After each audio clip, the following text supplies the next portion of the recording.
I guess just in general, how's everything going with this spring for the offense? Oh no, it's been really good.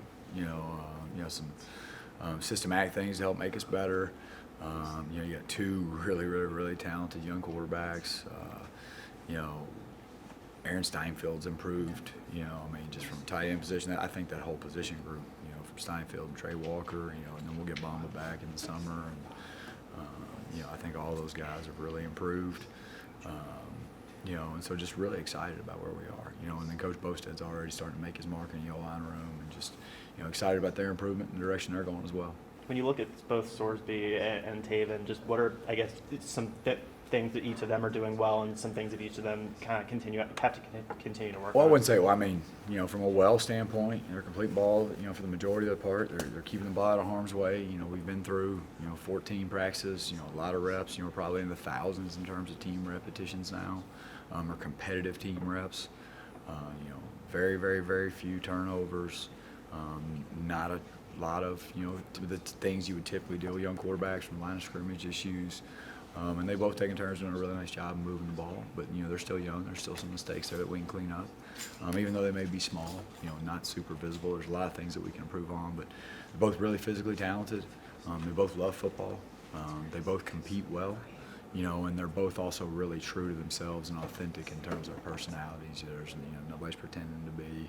They're just really confident in themselves and excited for both those guys. And then Brock Lowry is an early enrollee freshman. He's had a really good spring, and so really excited about him. And then, Dex has kind of been wearing his coaching hat a little bit.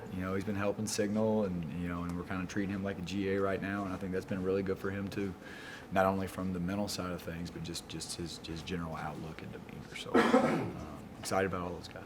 Where's Dex at physically? I know he started to run. And he's doing great. And obviously, Dr. Andrews, who did the surgery, is kind of world renowned. And the fact that he did the surgery kind of, speaks for itself. And but he's doing everything he's supposed to be doing. But in terms of ahead of schedule, behind schedule, on schedule, that's way above my ability level. I just know that he looks good and he's starting to move around, and he's a great kid. Can't wait to get him back. You mentioned the quarterbacks just being young and kind of working through some mistakes. Just how have you seen them kind of respond to adversity and kind of take to your coaching? From a respond to adversity standpoint, on the front end, you always try to address that, like, the only way to mastery in any skill in life, weightlifting, business, boxing, wrestling, like, the only way to mastery is through failure. Like, there's gonna be failure every day. The best weightlifter in the world, it's not like he hasn't missed a lift or two in his lifetime. And so, I think on the front end, you got to do a great job of every day. The name of the game is just continuous improvement and trying to be better than you were yesterday. And if that's the mindset, then the failure's a lot easier to handle, knowing that, like, no one's ever had a perfect day. And so I think from a handling adversity standpoint, I think they've done a really nice job. Obviously, I as you can tell by the tone of my voice right now, and I've kind of lost my voice. We create a lot of adversity for my guys.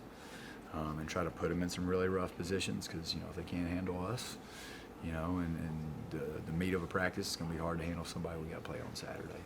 There's been a lot of There's been a lot of quarterback turnover the past couple of seasons here at Indiana. How have your guys adjusted to playing with different quarterbacks and different skill sets? Oh, I think we're fine. I think our quarterback room is right where we need it to be. All of them are athletic. They don't move. They all have the physical ability to throw and distribute the ball. Feel really good about that. As far as Jalen Lucas, just how have you seen him get better since last season? What do you like about just, like, maybe the leadership role? Well, on top of probably two of the greatest runs I've ever seen in my life, the shame of both of those runs is that they were behind closed doors. Just the fact that he has done a great job mentally of doing all the things we've asked him to do. He's a young guy, his pass protection, smaller role, now he goes everywhere, and he's playing all over the field, and so wide out, running back on free release, running back in pass protection, running back, running the ball, he's now really becoming a true multi-purpose tool, and we still got to continue to evolve and develop those skills in the throw game, but if he gets it, enough times, we're going to have a chance to be in every game that we play.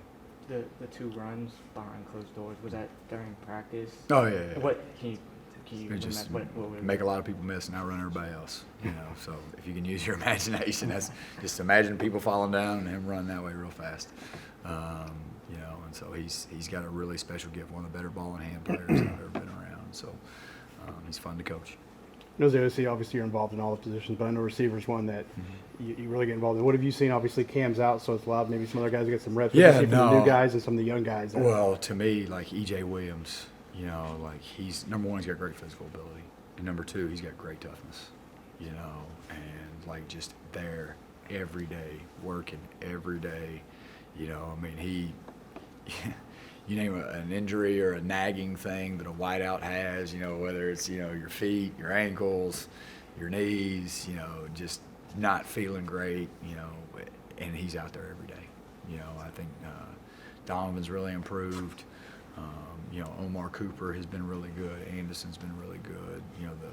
One of the guys that we've got to start seeing, from an elevation standpoint, not necessarily from a physical ability standpoint, is Cameron Perry. Because again, he's still a young player. He's still a freshman. And so he's got to do a great job. He did a great job this spring. Now we got to continue doing it this summer so he can become a productive player for us in the slot. On him real quick, he's kind of similar to Jalen. He's kind of size-wise and quickness and burst. It looks like maybe you're not giving away too much, kind of using him in the same way. I mean, how nice is that? A guy who can kind of do that. Yeah, Two guys who can do what they can absolutely, especially in some of the run elements and perimeter screen elements. The great thing about having a guy like KP is he's got a natural set of receiver skills. Where Jay Lou's a natural receiving skills, but if you lost either one of them, you wouldn't lose the element of everything. Simply because they can kind of, mix and match. Because they're both really good ball in hand players. They're bouncy, twitchy, great short area quickness. And so it's just again elevating both of their skills where they can be really productive players for us in the fall. What have you seen from the O-line this spring with Coach Bostad, and which if any guys have you kind of seen improvement from? Yeah, I mean, number one, just the amount of repetition. I mean, it's incredible how much work those guys do during a normal day. So they probably don't. They're probably a little beat up right now at the end of spring, knowing how much work those guys have gotten. But I think just a lot of improvement, within the techniques and fundamentals, but Coach Bostad's done a great job. Zach Carpenter had a great spring. Mike Kadick had a great spring. Max Loman, who transferred to us from Massachusetts, had a really good spring. Khalil Benson's kind of becoming a multi-positional player. He has played a ton of guard, played it well, played tackle, played it well, and so now you're starting to build some depth. Young Carter Smith has really started to improve. Cooper Jones making the swing from defense to offense, will probably give us some valuable reps at some point. But, really excited for all those guys, that there has been improvement there. But again, it's got to continue. We got to continue to improve this summer and into fall camp. What's the difference going into spring camp when you have a starting quarterback compared to when it's a quarterback competition like here? Right? I think for me, sometimes it can be a good thing, because now so many times when you go into an offense and you got a proven guy, it's kind of hard to hold the other 10 to an unbelievable, like a really high standard when you're not holding the quarterback to a high standard because he's been there and he's done that. When there's a legitimate competition and you're competing every day and every rep matters, I think that bleeds over into the performance of the other 10. Now, do we all want to be in a position where we know we've got the guy and everything's great and, 2 years from now when they're, seasoned and, they're really, really, really good because they all had, all three of those kids had the ability to be really good players. Yeah, I mean, we'd all love to have that happen, but sometimes I kind of enjoy it just simply because the edge and the urgency that gets set between competition between people, and it's no different now at the quarterback position than it is at right tackle or left tackle or wide out or running back, and sometimes I think that's a good thing. What's been your impression of Christian Turner transferring in, and I guess with that kind of having, like last year, oftentimes like 3 running backs kind of contributed. Do you see it playing similar Yeah, ways? Christian's going to be a really good player for us. He a couple bumps and bruises he's had throughout the spring, but big, physical. He can slash. He's got really good vision, between, him and Josh, in terms of, the bigger, thicker guy. I think we're well equipped. I feel good about both those kids. I'm curious of when. Last one for Walt. I know when you were recruiting Taven and you went to the basketball game, them, like them chanting, the student section chanting his name. What all just do you remember from that and just kind of the process of like? Getting Yeah, I mean, it happened fast. I mean, the ultimate truth of it is I was in Los Angeles, California, recruiting a transfer quarterback. I walk out of that house, Coach Allen says, get on a plane. You know, and as I pull my phone out of my pocket, I've got 97 messages because Taven Jackson went to transfer portal. So I took a red eye, landed, okay, just in the clothes that I was traveling in, and just came to the building. You know, like no Indiana gear, no nothing. I go to a basketball game, I'm the only guy there not in red. I'm like just in stuff, you know, like 'cause that's the only clean clothes I had. 'Cause you know during the day I'd been wearing my Indiana recruiting stuff and only planned out being there for 2 days, and just showed up. So whatever I had in my bag, I wore it. Showed up, you know, and it happened really fast. There wasn't really kind of a true recruitment. You know, and we had a day with them, you know, and they decided to come, and that was that. Appreciate you guys. Thank you. Have a great rest of the day.